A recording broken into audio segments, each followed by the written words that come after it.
project with us today. So just a little bit of background on the National Civic League and the All-America City Award. We are a nonprofit organization that's headquartered in Denver, Colorado, and our flagship program is the All-America City Award. And each year we recognize 10 cities across the country for their excellent civic engagement strategies. And for 2019, we are going to be focusing on creating healthy communities through inclusive civic engagement. And now, yes, this is an award program, and we like recognizing people, but at the end of the day, it's not just about celebrating the great work, it's really about sharing the innovative practices that we learn through this work. And an additional award program that we have is in partnership with the Robert Wood Johnson Foundation Award for Health Equity. And we were very thrilled to have Sharon and Angie with the Sankofa Initiative apply for that award in day one in 2018. So we are happy to have them on this webinar and to share their story. So we'll go ahead and pass it on to them. And if you all have questions during the webinar, please go ahead and send them in the chat just to the host, and we'll field questions at the end. And we are also recording this webinar so that you'll be able to view it afterwards. Okay, Sharon and Angie, I'm going to go ahead and pass it over to you all.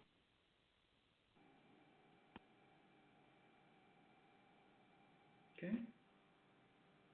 Let's see, did that work? I haven't seen the same prompt again. Okay, did you click accept? The prompt is not there yet. Okay.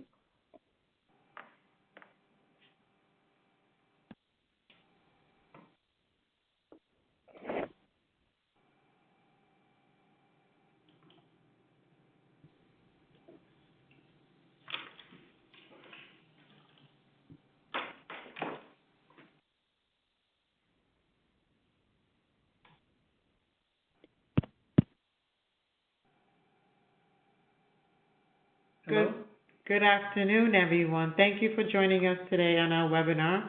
We're excited to talk to you a little bit about our work in the community, the West End community in Providence, Rhode Island, specifically speaking on the Sankofa Initiative. And so we will begin our conversation with talking about the Sankofa project. Should we introduce ourselves? Yes. For introductions, my name is Angie Ancoma. I am a resident of the West End community. I've been in the West End community for about 40 years. I grew up here, raised my family here, still live here. And being in the neighborhood kind of brought me to the work that was happening in the neighborhood at Westover Housing Development Corporation. So I'll pause for a little bit for Sharon to introduce herself. Good afternoon. Sharon Kennard Wells. I, too, am very excited to be participating in this process and sharing what we think is a really exciting project. Again, I'm Sharon Kennard Wells. I'm the Executive Director here at Westover Housing. I've been here for almost as long as Angie's been on the earth. I've been here for about 20-something years. And so we're excited to share this with you and hope that it's meaningful to you as well. Shall we get started? Sure. Okay. I'm trying to advance the slide. Okay. So, got it? Okay. So today, the webinar that we're participating in is on the West End community, and it says the problem, but it's one of many problems, but it's this what we're focusing on for this webinar. The solution is Sankofa, which is the initiative. And we want to share something about the research methods that we're using, some of the partnerships that have been formed through this effort, our marketing strategies, and I think very importantly, some of the lessons learned and what are our plans going forward.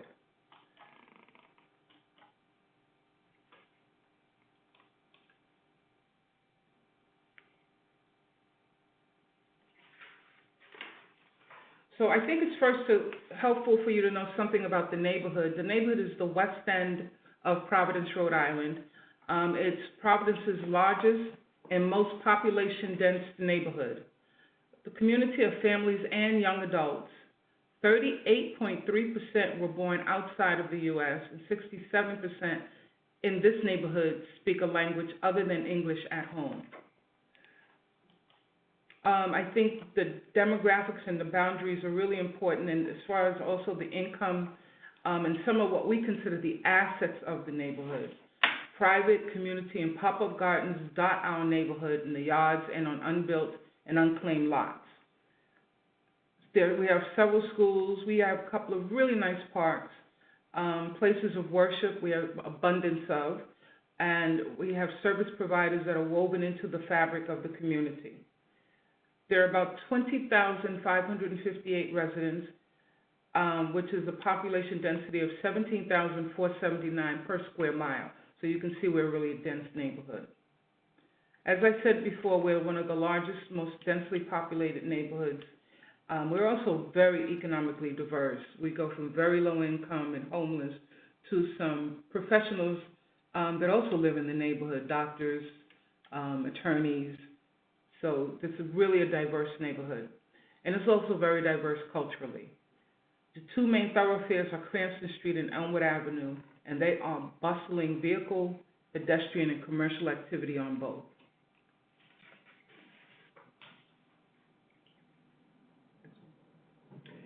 So a little bit about the demographics of the West End community, because I think it's really important to understand why we couch the Sankofa Initiative in being a more culturally responsive initiative.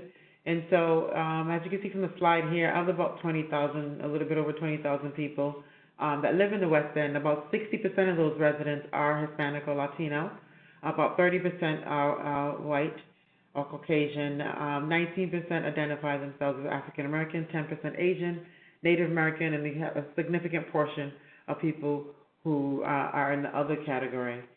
I think also most important is that about 60% of the residents are born in the U.S., and then we have a large or significant immigrant population. About 40% of the residents in this community are immigrants.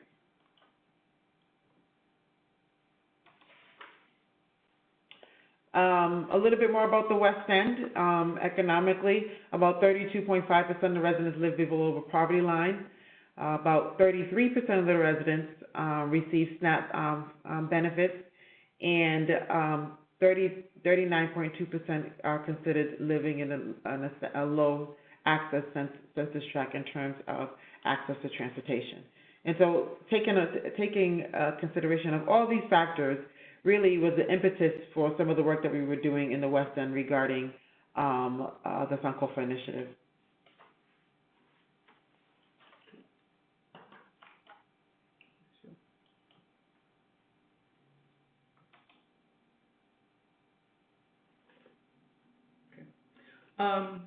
So Westover Housing Development Corporation, our mission is to promote and the development of healthy, sustainable communities through housing services to help individuals and neighborhoods meet their affordable housing needs in the West End neighborhood and other parts of Providence and Rhode Island. And that is our housing mission. We have a broader agency mission because we also have other aspects of the work that we do. But this tool is about housing and food. Neighborhood residents actually founded Westover Housing in the 1970s with the goal of improving housing conditions and especially increasing home ownership numbers. The board of directors includes neighborhood residents, community activists and participants, as well as a diverse number of professionals and those with life experience that bring a commitment to the neighborhood. We pursue our mission by enabling homeownership with community engagement, economic development through place-based development in the West End, in of Greater Providence in the state of Rhode Island. We have developed over 275 housing units, and we have educated through home buyer education and financial fitness and landlord training nearly 4,000 residents, helping them to save their homes from foreclosure or progressing toward home ownership in the first place.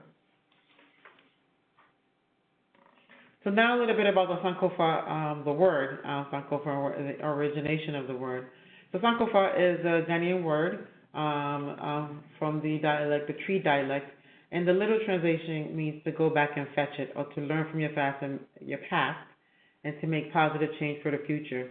And so when you think about some of the demographics we shared with you a few minutes ago, and about the cultural diversity, the cultural, economic, and geographic diversity of the neighborhood, we've talked a little bit. It speaks to the needs of the community and some of the things that we learned in terms of the cultural diversity in the food practices and the behavioral practices of residents before they arrived to the United States.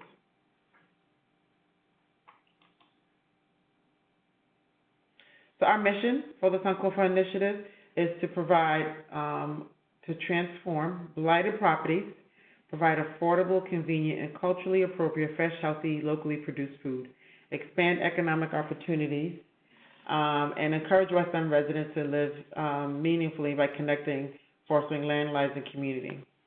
And so, as we go on to talk a little bit about the diversity of the community, it's important to note that not only the cultural diversity, but there's also economic diversity, like Sharon mentioned a little bit earlier.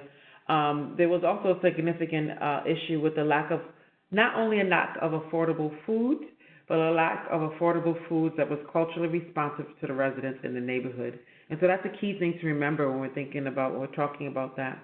Many people, I think when we started this work, many people started with from a place of a knowledge deficit, meaning assuming that the residents and community members didn't have knowledge on what it was to be healthy or what it meant to be healthy.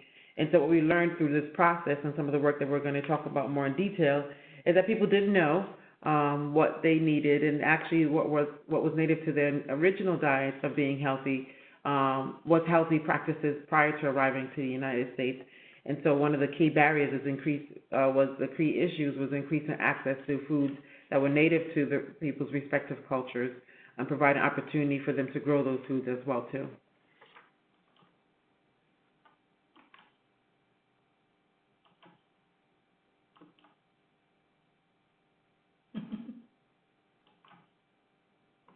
Are we stuck?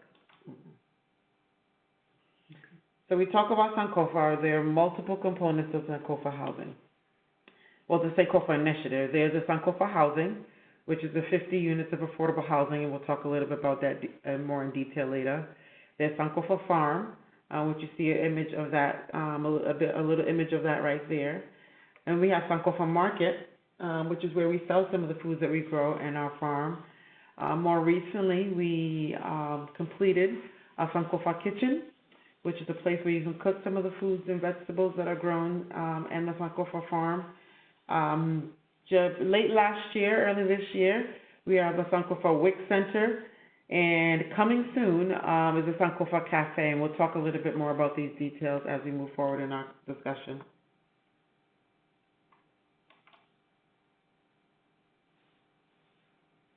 So what have we done so far?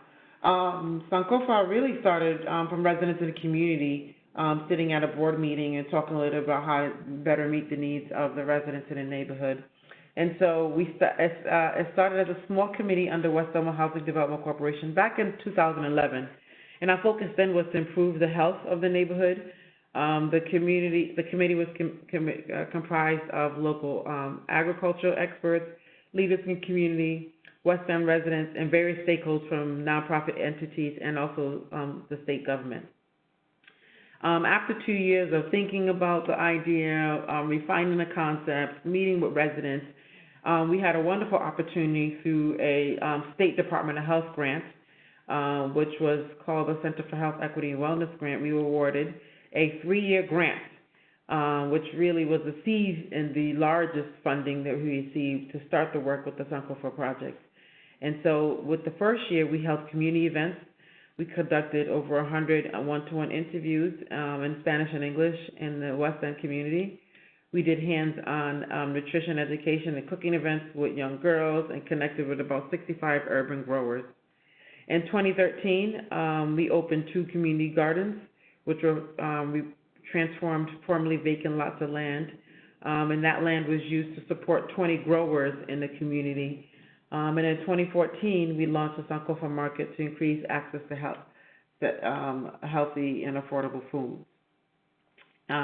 In year 3 and 4, we did about 3 years of work before we actually got to the housing. In year 3 and 4, we broke ground and we completed the development of 50 affordable housing units in the community. It's of significance and importance to note that although we had 50 units available for housing, we received over 1,000 applications for the housing, which speaks to the significant need in the community for affordable housing in the west end of Providence. Just last year, we completed the development and construction of the greenhouse, and we have a Sankofa community room, and in that Sankofa community room, we have the Sankofa kitchen as well too, which is used for community events, and we'll talk a little bit about some of the community events as well too.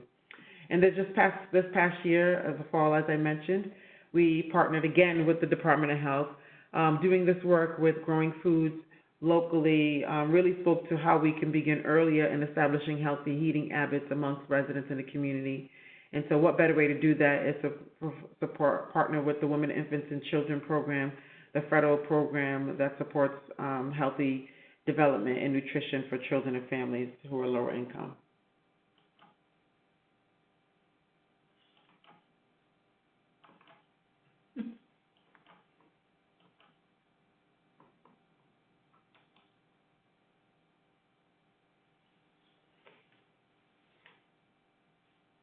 Okay. So Angie talked a little bit about the initiative that it includes Sankofa Housing. Those housing units are on 9 scattered lots. One of the lots is actually a city block. On that city block, there is an apartment building with 20 of the 50 units. Adjacent to that is where we have several beds, gardening beds for the tenants and some people in the community. But most excitingly is that we also have what we're calling Sankofa Farm, which is a larger piece of land that has been set aside for not just a community gardener, but who we're considering a grower, someone who is actually positioned to grow more food and actually wants to start some type of a business or economic venture. And so we have training for that grower, and we have other resources, but most importantly is we have land available for that grower. And so that's our farm, in addition to the other sites we have scattered around, the other gardening sites. Sankofa World Market is a, can you find the mute button? I'm sorry, that's our doorbell.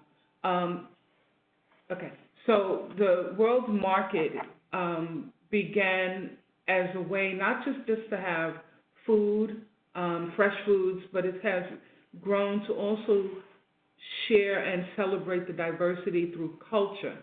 So we've had dancers, and we've had African drummers and others who have those creative skills, storytellers.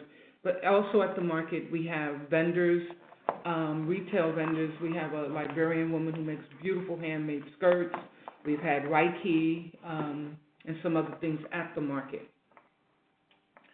The WIC Center, the motivation for WIC was that we learned that families in this neighborhood and elsewhere in the state, but that once they no longer feel a need for formula, they were dropping out of WIC, not recognizing the other benefits.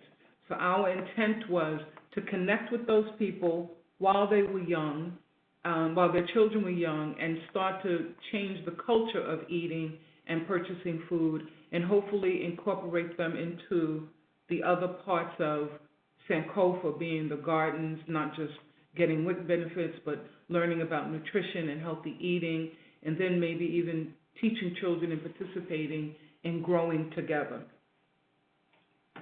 The other thing at the kitchen isn't on here. I'm going to go back to something that's not on here. This is the kitchen.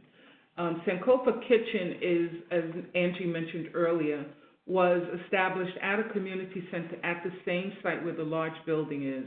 And the intent there is to be able to allow growers to store their foods when they harvest it in between gardens, in between markets, because they don't just participate in our market, but they participate in other weekly markets. And if they harvest on Monday but don't have a market until Wednesday, they have a concern about keeping the food fresh. And then also to help those growers who wanted to process and maybe sell jams or dried peppers or whatever they wanted to sell. Most recently, for Sankofa Eats, we're celebrating food and helping to bring awareness to healthy eating at the Sankofa Kitchen by hiring locally based caterers, but also to highlight healthy foods and how healthy foods can be fun and exciting. So our first Sankofa Eats was a dinner that was plant-based, and the next one will be locally harvested seafood dinner. The image you see on the Sankofa Initiative drives of one of the garden beds is one of our first garden beds where we had some of the growers. And then on the left-hand side below, the image of everybody celebrating is celebrating the groundbreaking of the Sankofa apartments. And the big lot, the large city block that Sharon was referring to, is right behind that image right there. And you see a small image of the lot right there.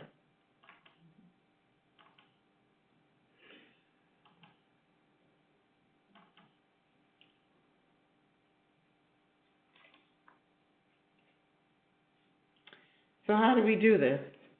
We talked to a lot of residents.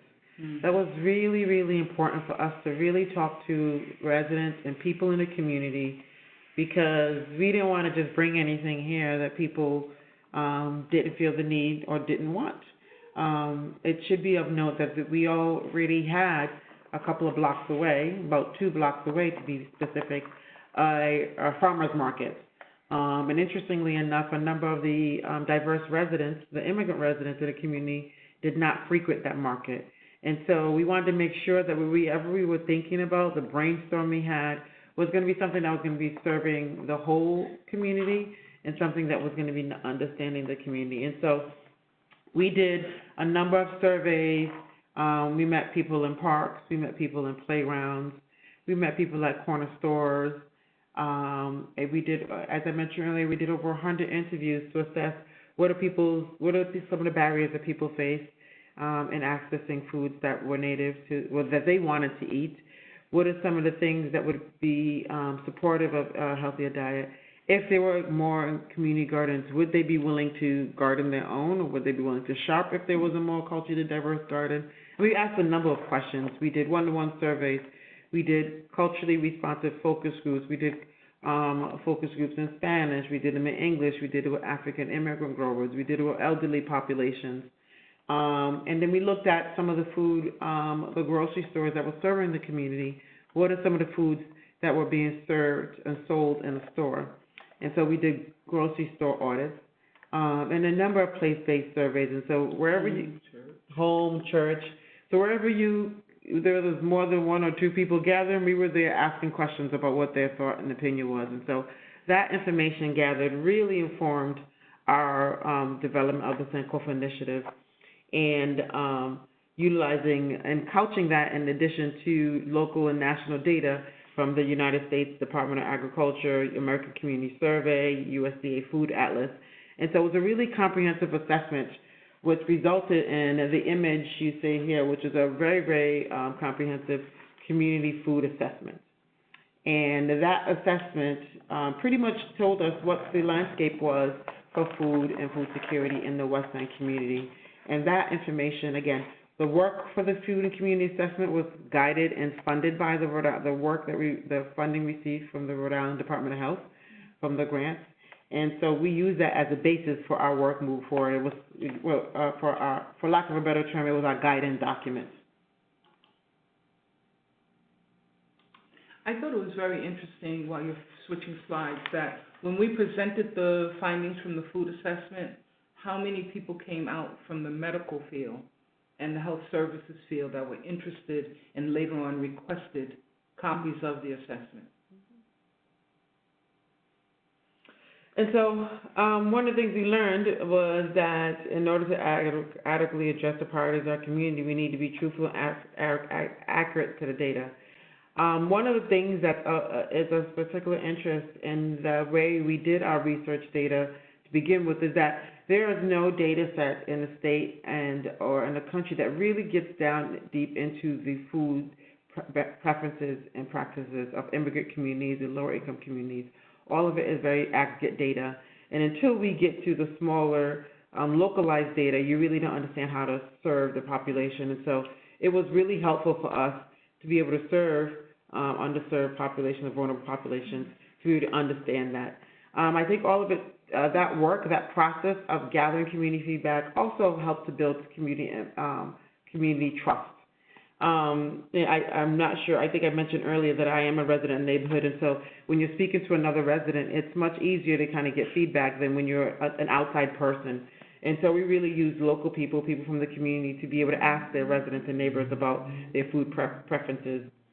One of the things to know of the immigrant population, or the population in the West End, is that there is a significant number of them who are refugees as well too.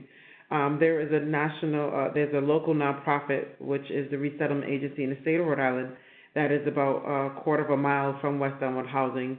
We've worked, in the past with the nonprofit organization and serving refugee populations, and so that was one of the population groups that we were able to get some wonderful data from, because, traditionally refugee populations, the refugee population changes in ways, but also there aren't specific focus group or data that gathers information from refugee populations. And many of the focus group participants talked a little bit about that they lacked the social supports necessary to adopt healthy lifestyles. They were working multiple jobs or jobs outside the community, or they were primarily responsible for taking care of their kids. And so a lot of the neighborhood stores from our grocery store audit do carry fresh produce. I think some of the issues there is that the prices were different, or sometimes the prices were higher than they could afford. And then there was also cultural and language barriers that prevented. Another thing we learned is that we need to meet people where they're at. The image over there is a woman in a garden, and one of the community partners that we partner with for community gardens. And so we met people in gardens to interview them as well too. And so it was really intentional about making sure that we didn't have a cookie cutter response to some of the issues and community needs for the residents in the West End.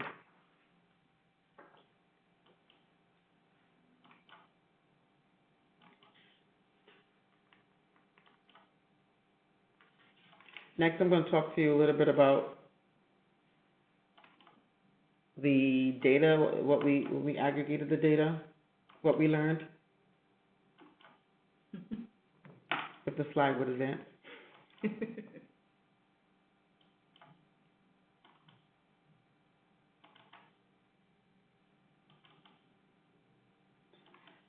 Sarah, is there any assistance you can give us in advancing the next slide?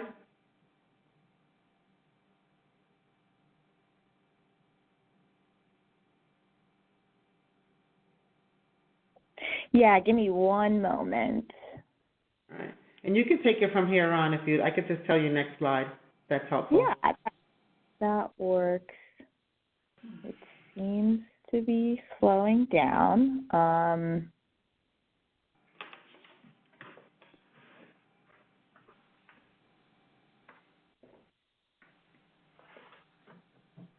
as Sarah's advancing, working on that, one of the things as a resident and as a member of the community here, I realized that I didn't know how to garden. And so the image here of the garden here is actually a garden. I became a garden apprentice to one of the residents in the community. So I was able to, all this work that I was doing on gardening made me realize I didn't know about gardening myself. And so I was able to learn quite a bit from some of the residents who were expert gardeners as well too. So what did we find with all the surveys? We found a number of things in the community, that it was hard to find healthy options in the community. About 48% of the residents we interviewed said it was hard to find healthy options. They also noted that healthy food was too expensive. I think that isn't a surprise to many people.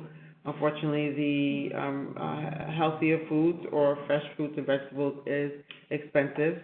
and it was hard to find healthy options also in the local neighborhood restaurants. About 17% of people said that they didn't find healthy food options. They didn't like the taste, and the amount of time it took to prepare healthy foods was also a barrier. And one of the things that was interesting is that a number of family members, if they cooked healthy foods, felt as though the other family members who they were cooking for was not going to eat it.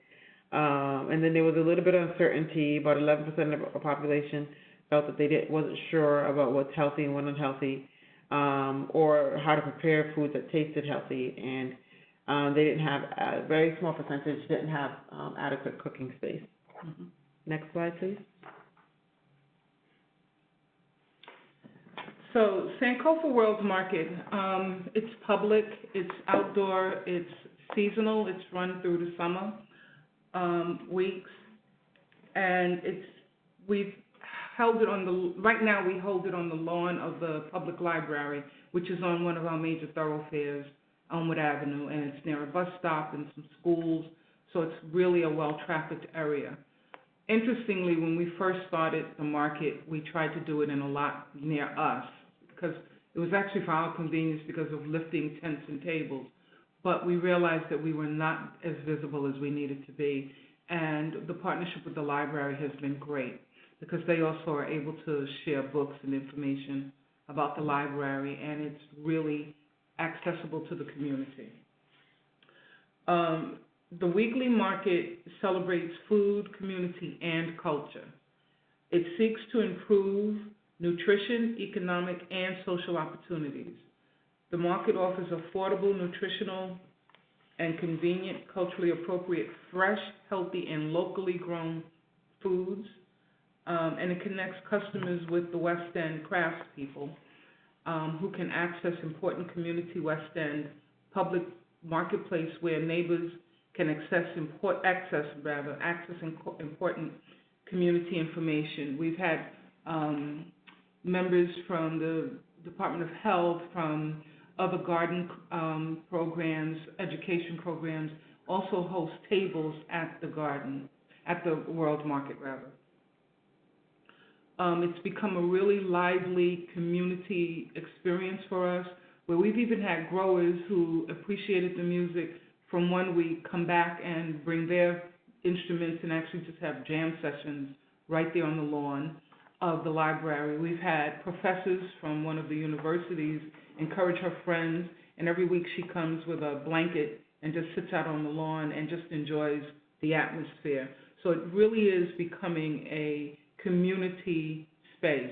This year we also expanded to a Saturday morning market, trying to make sure that those people who work during the week, but we only do it one Saturday a month, and it's the first Saturday, trying to capture those people who have benefits and give them an opportunity to double their SNAP benefits, as well as buy healthy foods at a time that's convenient for them. So for this year, we actually, with the weekly Saturday market, partnered with another group of people who have a large building, and we've converted that so that we can also go inside if we need to on Saturdays. So we have an open air market and an indoor monthly market. Next slide, please. So Angie's talked a lot about the partnerships, and I've alluded to some of them. They were a very, very important part of the work from the very beginning. We've had medical students from Brown University. We've had deans from Roger Williams University. We've had professors. They've conducted studios for their semester classes.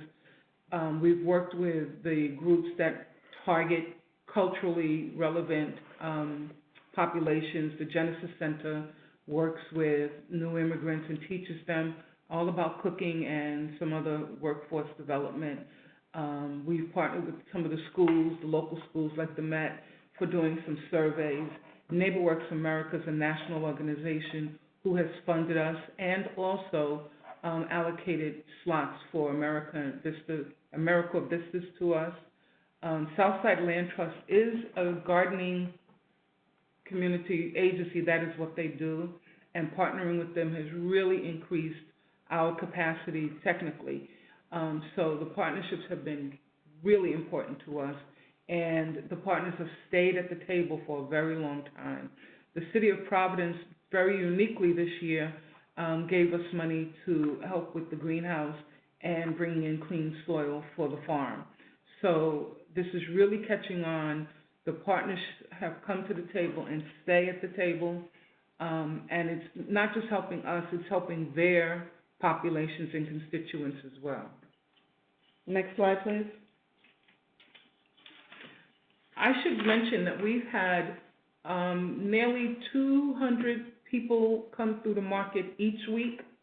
And last year we also started to, not last year, the year before, we started to collect data on the sales, and average sales increased by a few $1,000s from one year to the next. So we're trying to not just do good, but measure it and have an impact that we know is touching the people that we're trying to work with. So we promote, for marketing strategies, having that level of partnership. When we create a flyer or do a weekly newsletter, we send it out to our partners, and they are actively sending it out to their partners. I know one of the schools told us that they actually are sending our flyer to 1,600 other people. So we're doing what we can with digital marketing. We have a Facebook page that's pretty active during the season and just getting toward the season. The door-to-door, we still have, make sure that we are notifying people when the market is coming and what the market is all about. We've been able to get on radio, especially the local Spanish radio, but we've also got a Cox cable? Mm-hmm. A cable station that is allowing community groups to host talk shows, and we've been asked more than once to come onto those. And then there was a neighborhood farmers market campaign of all the markets that were targeting Providence, and I think maybe Pawtucket as well. But by participating in that, the word got out to other markets, to other farmers markets about us through their efforts as well.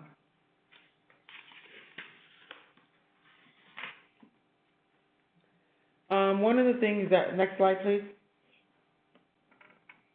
One of the things that's helpful in increasing the affordability of the fresh fruits and vegetables is the SNAP program and the farmers market bucks. And so we have incentives for purchasing locally and fresh fruits and vegetables, and so which are called bonus bucks. And so how it goes is that our cross let me back up. We knew from the data that 1 in 3 West End residents participated in the SNAP benefits, and so we knew that there was at least 33% of the population who were accessing those benefits. And the bonus buck gives EBT users, electronic benefits transfer users, a 40% bonus on fresh fruits and vegetables. And there are 24 participating markets across the state of Rhode Island, and the Sankofa market was one of the 24 markets that participated in the bonus bucks. And so I think in addition to the activities we have at the market, the music, the different non-traditional partners that we had at the farmers market, just having the incentive of being able to get more, have your money stretched have your money stretched with the resources that you have was an added benefit for shoppers at the market as well too. Next slide. So we've talked a little bit about partnerships, but there were some that were really strategic, and we think it's important to highlight the strategy in being in some of the partnerships. Southside Community Land Trust, this is what they do. They do farming and urban gardening, and they teach about seeds, they teach about growing techniques, and so it allowed Westover Housing and the Sankofa Initiative in particular to stay in our lane of what we do best and partner with Southside Land Trust on what they do best to really bring relevant technical assistance to not just us, but mainly to the Sankofa partners, the growers, the vendors, and how to sell and how to grow and when to harvest. And so it's been a great partnership. Farm Fresh Rhode Island was also doing some stuff around processing food and helping growers to create businesses and some other things that they were doing. And because they were not locally based, they had relationships with more of the other markets. And so working with them was how we got to have some access to people and partners that we might not have known before. And it helped to connect our growers to a resource that Farm Fresh also had. The public library, I mentioned already, their access to their lawn and helping us to store has really, really been significant. And then for the City of Providence to come together to recognize the value of our community development strategy, they are now allocating resources and actually have put together a couple of partnerships with us and some other nonprofits to specifically enhance this work. And so the other things that we've worked on is how to unite the farmers, and that has been really important because when they come to us and we talk every year to debrief about the experience of the prior year's market, they are really helpful in telling us how to improve. Like, we were ready to close down because of the threat of rain. Those farmers absolutely would not let us close down. They insisted that if they stayed, people would come. And they also recognized what we recognized, but they meant it to themselves personally, and that was that we need to be here when we say we'll be here. And we really appreciate the professionalism of the farmers and helping to help them become leaders in the community within their industry. So we've put out, one year we put out almost 2,000 flyers. We conducted 450 one-on-one interviews, just making sure that what we were doing was effective. We've created these little Sankofa postcards that went out all over the state just to keep ourselves visible. And we now have some loosely worded, but we do have a partnership with the other farmer markets around the state because they know about us, we know about them, and we share and exchange information. Next slide, please. So what are some of the things that we've learned? Underlying message that we need to understand why and we understand why and how people eat in order to address their food-related illness. It's important beginning this work we wanted to avoid assumptions about various cultures. What does it really mean to be vulnerable or disadvantaged population? And there are thousands of stories behind every number that we collect, and so as nonprofits and resources, we acted as a voice to the number of people in our community. And we also, it was interesting to understand the cultural differences and also the cultural similarities. What was really interesting is that when I was an apprentice gardener and also when you were building some of the gardens, there would be a Liberian immigrant next to a Cambodian immigrant, and they're growing the same vegetable. They use it differently, and they had different names for it, but it was, there wasn't a common language, but there was a common bond with growing the food, and I found that really interesting. And other instances where people were growing things, and I had a personal experience where me and the person who was showing me how to garden was pulling out weeds in our garden, and then was told by another gardener, another older Liberian woman, who said, no, these are greens, give those to me. And so she, we had this. She took your weeds. She took our weeds. We had a understanding where she would come in and pull what we considered to be weeds.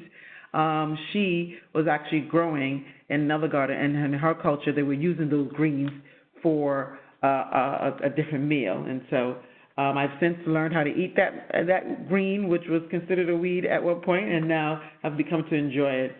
And so another thing is that, oftentimes we talk about different populations where we talk about, African immigrant population. Each country is different in understanding it. And so we learned a lot about the different cultures and not making assumptions about the cultures or cultural norms. Sharon alluded earlier to the fact that we initially started the market where we had space because it was convenient for us. We quickly learned that it was not convenient for the community, hence why the partnership developed. And so location. We started at what we thought was a major thoroughfare on a street called Dexter Street in Providence, and then quickly realized we need to move it, which was about a couple of blocks away, and the market has blossomed since then. And so, and also the partnership with the library, as Sharon was mentioned, was key for that as well, too. And one of the things we talked about earlier was, if, operating on the assumption that if we just have a market, people will come. It's not true. And we learned that through our location, lessons learned with their location, but also making sure that we continuously find different and innovative ways to reach people. Sharon mentioned that earlier that we had drummers. When we started our market, there was a group of men who came to the market on the first or second market when we moved to Elmwood Ave in front of the library. And they said, we're here to drum at the market. And we said, what are your names? They said, the Sankofa Drummers. So there was already a pre-existing group in the community that was really excited about the Sankofa market, and they drum at the market from occasion to occasion. And the drum actually acts as a way to bring the community in because of music and the vibe that it brings as well too. And having a number of activities for the youth, we learned actually brings parents. And so Sharon mentioned a little earlier our partnership with the Met School, which is a non-traditional high school in Providence, Rhode Island. And one of the first partnerships with the Met School was that young students at the Met School came and did some face painting, which was great. And so kids would be walking by the market, and the parents were like, trying to, hurry home, and the kids would see the face painting, which were bringing them in the market. And then while the kids were getting their face painted, parents would be walking around and shopping. And so it really became a nice community hub, and using the entryway of engaging youth was a wonderful way of engaging parents as well. Next slide.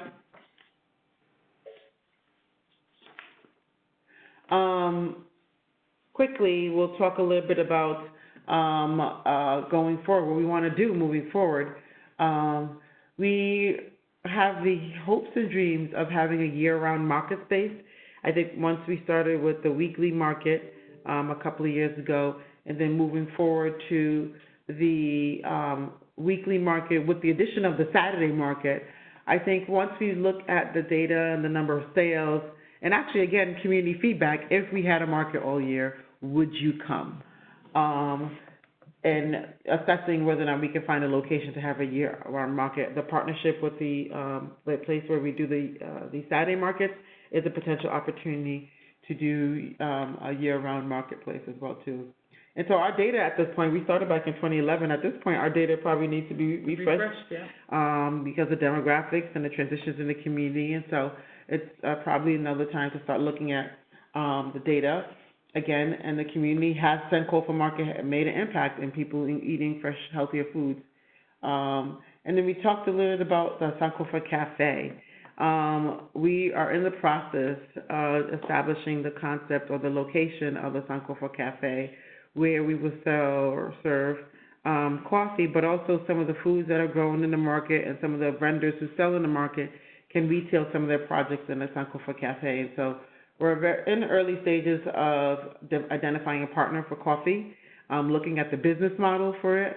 We do have a location, which is on another major thoroughfare right in the community, property that's owned by Westover Housing. And so we're just finalizing that concept and looking at how do we continue to serve the needs of the community.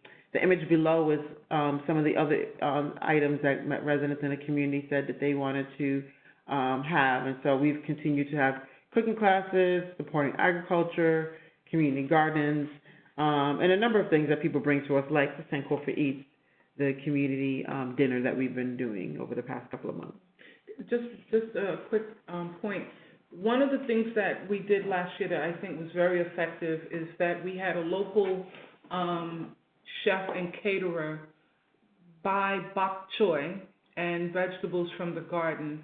And then we had a group that works with senior citizen Liberian women, bring 20 women to the market and did a cultural exchange of showing them how to cook something that they can easily find in Rhode Island stores.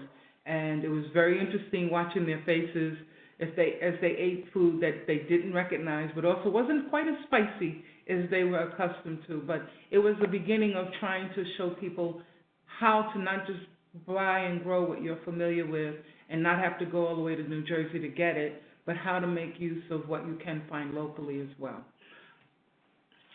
Next slide. Next slide has information on how to stay connected and engage with our Westover Housing page. Sharon mentioned earlier about our Facebook page. The Sankofa Initiative has a Facebook page with a healthy following. We also have Sankofa PVD, which you can follow some of the work images from the markets or the various events we have and on Instagram. And then we have a Twitter handle at Westover Housing HDC. And then you can also stay connected and learn a little bit more about Westover Housing via our website, which has, in addition to Sankofa Initiative, Sankofa is probably like, 5% of what we do at Westover Housing. And so if you want to learn more about the work that we do in the community to better serve the community, you can take a look at our website at wehdc.org. And the picture, just to acknowledge, is the picture of a young man who is the son of a single-parent dad.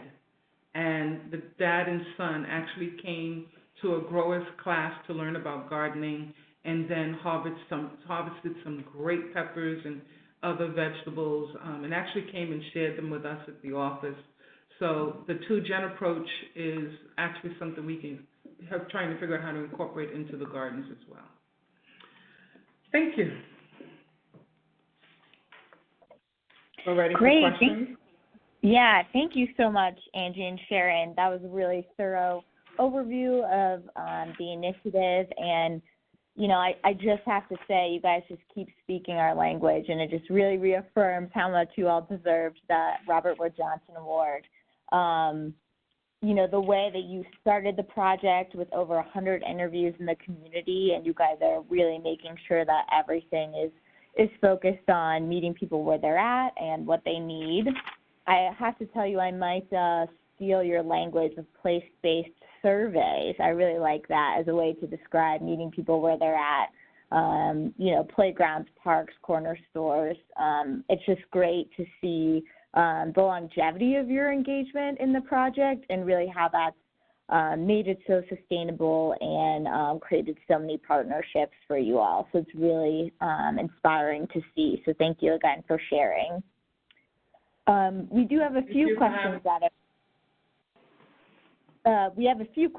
have come in.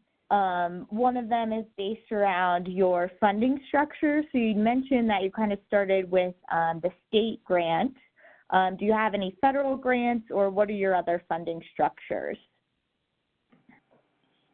Each initiative sort of is funded. So let's start with the developing of the idea and the concept of the Sankofa Initiative. I mentioned the door-to-door survey, the Sankofa Initiative director, and a lot of the evaluation and formative work and the market work was funded in the first 3 years through the Department of Health grant.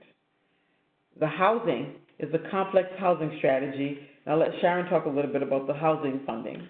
So the housing funding primarily used the federal low-income state tax credit, federal tax credit for subsidizing the housing.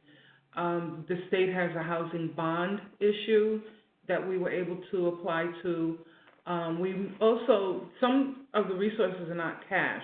We were able to negotiate with the city after some contentious conversations that they would approve an 8% tax rate for the project, which is 8% of the collected gross net income annually. And so the tax rate is also a way to keep the project affordable.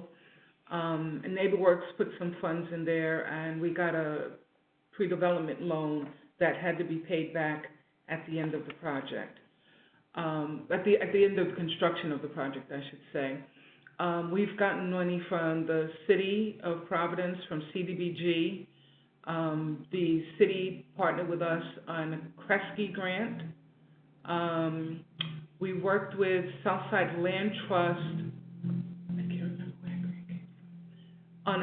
It's a national refugee. It's a refugee grant. It's a refugee grant. I can't remember the source right off the top of my head. But we have, also there's a Rhode Island Food Policy Council, and they have an annual grant process, and they actually funded the most of the equipment for the Sankofa kitchen. Didn't we also get a Department of Environmental Management local agricultural grant as well too? Yeah. And so the Food Policy Council supported financially the work with our Sankofa kitchen. And so that was some help. So it depending on the strategy and depending on the support. We didn't mention is that we got one of our sites, one of our initial Sankofa Housing plot sites, certified by the U.S. Department of Agriculture as a farm, which is the first time ever in the state of Rhode Island, at least, that the USDA had certified an urban plot as a farm, which was able to tap into different resources to be able to help build out that farm infrastructure. Right. And bringing that up reminds me of a lessons learned that might be helpful. In using the USDA funding, it was very challenging at some point because most of their requirements meet the needs of large farms. And with an urban site, we had to worry about environmental concerns and going into the ground versus using ground cover. And USDA requires a permanency that we could not meet the standards of because we could not dig into the ground to the level they wanted for a foundation, even for our greenhouse. So we had to look elsewhere for the greenhouse money. But they did help us with the farm, with some technical assistance, and with a composting site. Great. Yeah, it seems like you guys have a lot of diverse funding and are looking, again, through those partnerships to find all of that. So thank you. You had mentioned at the beginning, how the development corporation started and how it was through the board that had community leaders, residents, professionals. How do you guys recruit for the board, and how do you really make sure that it's, rooted in the community itself? In our bylaws, it states that you need to serve on a committee or have some type of an engagement prior to being invited onto the board. So we don't want it to just be residents because we need professional help on the board as well. So in addition to asking that members have community engagement prior to serving on the board, we also do recruitment from referrals. Board members bring other potential board members to us. We go out to lunch, we talk, we share about the agency. We bring up the committees that they're eligible to be on or what they're interested in. And then because we have such strong and so many partnerships, we're able to, just in our own networking and going out, whether it's staff or board or committee, make introductions to others who we can then engage and recruit. The challenge sometimes is working with residents who get home late, and so they want to go right to dinner and deal with their children. They don't want to come to a board meeting. So we actually recruit them to a committee or an activity, and then they become so engaged and so excited, they actually make the time to get on the board. Right, Angie?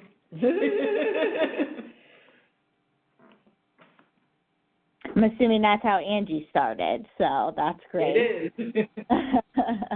Well, wonderful. We are at the top of the hour, so we can go ahead and end it here, and I will be sending out an email following with the PowerPoint presentation, the recording of the webinar, and also the links to you all's website to share with everyone. And just want to say thank you again so much, Sharon and Angie. This is a wonderful project, and we really look forward to seeing the continued success. Okay, thank you so much for having us and for your support. I just want to mention that we are talking to our technical company today.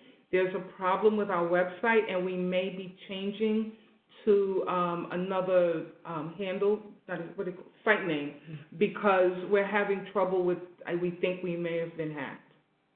Ooh, National Civic League has been there before. We feel your pain. Good luck. And we'll keep an eye on it. And as we see updates, we'll tweet it out and Facebook out if you guys change your website address. Okay, great. Thank you. Yeah, of course. Thank you guys so much. Take care for having us. Thank you. Yeah. Bye.